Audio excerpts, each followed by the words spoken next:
frecuente por estas fechas que aparezca el debate acerca de qué fiestas se celebraban en Europa antes de la llegada de la Navidad. Hay incluso quienes sostienen que la Navidad en realidad es la sustitución de una fiesta pagana. De ello vamos a hablar con el historiador José Javier Esparza. José Javier, bienvenido. ¿Qué tal? Antes del nacimiento de Jesucristo, ¿qué es lo que se celebraba en el mundo occidental, lo que hoy llamamos Europa, antes de la Navidad?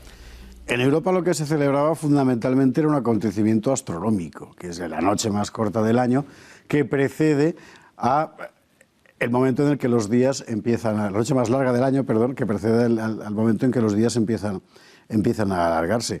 La mayor parte de las religiones paganas europeas, de todas partes en realidad, son religiones de fondo natural y social, es decir, se inscriben en un contexto de carácter cósmico, en los movimientos de la naturaleza y sus fenómenos, y también de los ritos civiles, de tal forma que eso que hoy conocemos como solsticio de invierno era el fenómeno que inspiraba desde el punto de vista popular, social, cultural, etcétera, a los pueblos europeos precristianos para festejar algo que indudablemente tenía una poderosa carga filosófica, es decir, al fin y al cabo es la promesa del retorno de la vida. Esa noche más larga del año es la promesa de que habrá días cada vez más largos. José Javier, ¿por qué quienes hoy quieren imponer el laicismo más agresivo hablan del solsticio de invierno para sustituir la Navidad? Me imagino que precisamente para no hablar de Navidad, pero en el fondo, desde el punto de vista, digamos, sacral, entre las dos celebraciones, la pagana y la cristiana, hay una continuidad muy notable. Es decir, finalmente es el retorno de la promesa de la luz siempre, en los dos casos. Y eso es algo que los laicos contemporáneos no entienden cuando hablan de solsticio de invierno, ¿no? ¿Qué costumbres paganas asumió el cristianismo? El cristianismo, según se fue imponiendo en toda Europa y después en otras partes del mundo, fue incorporando de manera natural ritos sociales, culturales, etcétera, de los diferentes pueblos a donde llegaba. También hoy ocurre, por ejemplo, en África, ¿no? En el caso concreto que nos ocupa, muy probablemente fue la fecha, la significación de la fecha, porque en el relato evangélico no hay una datación concreta del nacimiento de Jesús. Sabemos además que las comunidades cristianas orientales primitivas al principio celebraban la Navidad más bien hacia lo que hoy es la Epifanía, ¿no? Era lógico que un acontecimiento que la gente desde el punto de vista popular entendía como eso, la promesa del retorno de la luz, se fundiera de manera natural con esa promesa de retorno de la luz que significaba el nacimiento de Jesús, ¿no? José Javier, yo quiero hoy que nos centremos especialmente en la figura de Papá Noel. ¿Cuál es el origen de Papá Noel? ¿Tiene un origen también pagano y luego lo asume el cristianismo? Se sabe, más o menos, porque aquí falta documentación, pero se conjetura, digamos, que en todos aquellos festejos el intercambio de regalos era natural y es una cuestión puramente antropológica, es decir, uno hace una fiesta, lo lógico es cambiarse regalos, ¿no? Pero en lo que concierne específicamente a Papá Noel y al margen de que hubiera rituales de regalos, por ejemplo, en las Saturnalias romanas, que eran en enero, o una cosa así, en el caso concreto de Papá Noel sí que hay un origen muy claro, que es San Nicolás de Mira, que era un obispo turco del siglo III, si no recuerdo mal, famoso por su bondad y precisamente por cuidar de los niños, por entregarlo todo a la gente, por curar a muchos niños heridos, en fin, un tipo de gestos que le hacían particularmente querido a ojos del pueblo, ¿no? La figura de San Nicolás es la que empieza a construirse como el que da los regalos en Navidad, alguien bondadoso por definición. Y a partir de ese San Nicolás empieza, con el paso del tiempo, a transformarse en otra figura que terminará derivando en Papá Noel. Hay que decir que la figura del hombre mayor que reparte regalos en Navidad está un poco por todas partes. El padre Frost, por ejemplo, en la tradición rusa, ¿no? Pero, bueno, San Nicolás venía a encarnar todo eso, ¿no? Es decir, pues es el hombre mayor bondadoso, con sus barbas blancas, ¿verdad? Bueno con todo el mundo, que reparte los regalos. ¿Y por qué lo asume el cristianismo si ya el cristianismo tiene la tradición en los evangelios de San Mateo de los Reyes Magos? Bueno, porque los Reyes Magos llevan los regalos al niño Jesús. No tiene que ver con el rito social de dar regalos a la gente, a los niños, a los mayores. Es una tradición superpuesta, ¿no? Los magos, la adoración de los magos tiene un significado profundo desde el punto de vista religioso, que no es exactamente el significado social que tiene después como momento en el que se intercambian regalos. En la mayor parte de los países cristianos mediterráneos en particular, los magos fueron fundamentalmente la inspiración de ese momento del que da los regalos por encima de San Nicolás, que fue una tradición más superpuesta con el ámbito germánico y en particular holandés, que es donde San Nicolás de repente se convirtió, por razones que nadie ha sabido explicar muy bien, en una figura enormemente popular.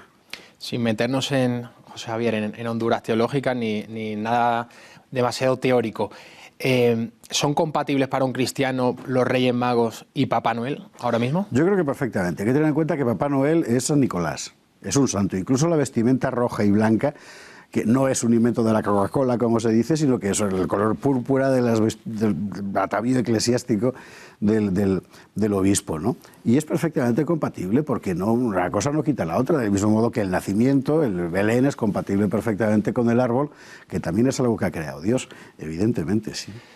¿Por qué crees que Papá Noel se ha impuesto a los Reyes Magos de una manera abrumadora en la mayoría de países cristianos? Por razones comerciales, por la colonización cultural americana que sufrimos, que nos ha convertido a todos en cipayos de la cultura extranjera, eso muy principalmente, y además por el motivo comercial de que es más fácil dar los regalos en un momento en el que los niños tienen más tiempo para jugar que cuando ya se están acabando las vacaciones. Yo creo que es, honestamente, una pérdida. Me parece que celebrar los dos es una magnífica forma de seguir celebrando la Navidad en casa, uno no quita al otro, y la imagen de Papá Noel contemporánea, ¿sabes de dónde viene lo de Santa Claus? Es una deformación peyorativa de cómo pronunciaban los holandeses emigrados en Nueva Ámsterdam, es decir, en Nueva York, ¿no?, el nombre de su San Nicolás, ¿no?, de San Claus. Bueno, eso ya no es nuestro viejo santo. Lo quieren convertir en otra cosa, esa especie de tipo gordo impresentable que sonríe y que tal y que va. Yo soy partidario de reencontrar la raíz real de las cosas, ¿no? Y, por supuesto, celebrar los dos. Y si hubiera tres, los tres. ¿En casa de José Javier Esparza va Papá Noel entonces y los Reyes Magos? Va San Nicolás, efectivamente. Muy bien. De todas las costumbres... Y los Reyes Magos. Para un cristiano, cuando habla de paganismo, pues parece, ¿no?, que se hace en tono peyorativo. ¿Qué costumbre o qué tradición pagana, si es que hay alguna, es, por decirlo así, la mejor que pueda asumir un cristiano? Es complicado. Vamos a ver, en las religiones paganas nadie sabe exactamente cómo eran de verdad. ¿Por qué? Porque tú no te puedes meter dentro de la cabeza de un señor de hace 2000 años para ver qué entendía exactamente cuando hablaba de solsticio. No se puede, es decir, eso Jean-Pierre Vernant lo explicó muy bien. No somos capaces de reconstruir qué entendían los griegos cuando decían Dios. No somos capaces. Pero lo que sí que es verdad es que hay un aliento de necesidad de lo sagrado que es continuo, que es lo que hace precisamente posible que el cristianismo se convierta en la religión de Europa. Satisface una necesidad. Yo creo que es esa continuidad lo que, con todo orgullo, debemos recuperar. Es decir, en el fondo estamos hablando de lo mismo, de la necesidad del hombre de reencontrarse con algo que le supera, que es más grande que él y que da razón de todas las cosas. Desde hace 2000 años en Europa a eso lo llamamos Cristo. Antes lo llamábamos de otra manera y hoy deberíamos ser capaces de entender que sin ser todo lo mismo, porque no es todo lo mismo, sin embargo todo forma parte de lo mismo, que son, como decía el cardenal Ratzinger, formas, perdón, después Benedicto XVI, lo dijo cuando cardenal, Papa emérito, formas de acercarse a lo sagrado, a la verdad. ¿De qué país europeo actual José Javier procede, o por decirlo así, nació, es el país en el que estas costumbres paganas se desarrollaron de una manera más fuerte, con mayor identidad? Los que más han aguantado, y hasta hace relativamente poco, ha sido Alemania, pero fundamentalmente por el rescate que empiezan los autores románticos a principios del XIX, que es cuando vuelven a poner de moda cosas como el árbol, etcétera, ¿no? O Tannenbaum, como dice el famoso villancico, que estaban prácticamente olvidadas. Pero, por ejemplo, las canciones de Navidad, los carols ingleses, ¿no?, estaban más extendidos que en España los villancicos inicialmente, por ejemplo. Si hablamos de los países actuales europeos, para preguntarle sobre las costumbres paganas, ¿qué país europeo, en su opinión, José Javier, celebra de mejor forma la Navidad? ¿Es más fiel al cristianismo en ese sentido? Hasta hace poco España ha seguido siendo un ejemplo fundamentalmente por la devoción popular, que es riquísima. desgraciadamente nuestros ayuntamientos parecen haberse empeñado en los últimos años en aniquilar todo eso. Y yo quisiera hacer hincapié en el lado contrario a países como Francia, donde el Estado se empeña sistemáticamente en sepultar cualquier manifestación navideña en lo institucional y la gente, sin embargo, insiste en poner sus belenes, ¿no? Como ha vuelto a ocurrir esta Navidad. Polonia es otro de los países, ¿no?, que también Polonia, podríamos destacar. es otro de los países, sí, señor. El año pasado, aunque no me quiero desviar del tema, se produjo el atentado en el mes de diciembre en el mercado navideño de Berlín. Precisamente es lo que hablamos, ¿no? El pueblo europeo quiere seguir celebrando esas tradiciones y el poder pues intenta sepultarlo, al mismo tiempo que la fuerza en auge yihadista en Europa pues intenta también... es una pinza, ¿verdad? ¿No? Curiosa coincidencia. Es una pinza. Has dicho una cosa que es muy importante, y es el hecho de que en el este de Europa se haya mantenido más viva la piedad religiosa popular. Eso es fruto directo de una dictadura que aniquilaba el cuerpo, pero no consiguió aniquilar el alma, que fue la dictadura comunista, mientras que en Occidente nos han aniquilado el alma, pero el cuerpo, sin embargo, está cada vez más gordo, no hay más que verlo. Efectivamente. José Javier, pues muchísimas gracias por estar con nosotros en este programa sobre paganismo y Papá Noel, de los enigmas de la Navidad, y muchísimas gracias a todos ustedes por acompañarnos.